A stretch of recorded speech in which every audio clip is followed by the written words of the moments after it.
Policymakers, media executives and members of the academia all gather for the first annual lecture of the National Broadcasting Commission to mark the 23rd anniversary of the Commission. Welcoming everyone to the occasion, the Commission's Director General explains why Nigeria didn't meet the deadline for the transition from analog to digital broadcasting. It wasn't for lack of trying. We did try as hard as we could, but without the benefit of funding, there's very little we could do. But we're glad that we have another opportunity to make successful go at this in 2017.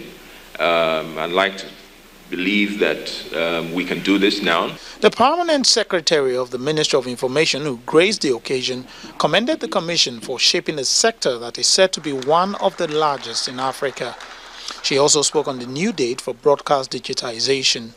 I'd like to reiterate the commitment of the federal government to continue to work assiduously and collaborate with all stakeholders, including the NBC and Digi team, to ensure that within the new time frame, digitization of broadcasting all over Nigeria will become a reality. The Secretary General, Commonwealth Telecommunication Organization, in his own remarks, said the issue of funding should not be a problem.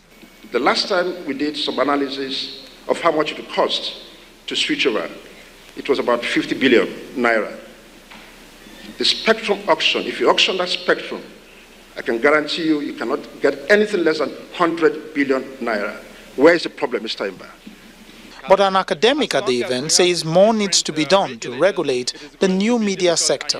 As long as we have these different regulators, it is going to be difficult, and you are going to even have what you call conflicting jurisdictions. That is to say, where somebody is engaged in broadcasting, but is actually licensed by the NCC, which is supposed to regulate telecommunications, then you have somebody crossing over in terms of the services being provided, but is not supposed to be regulated. So as long as we have these two regulators, the NCC and the NBC, it is going to be a tough call.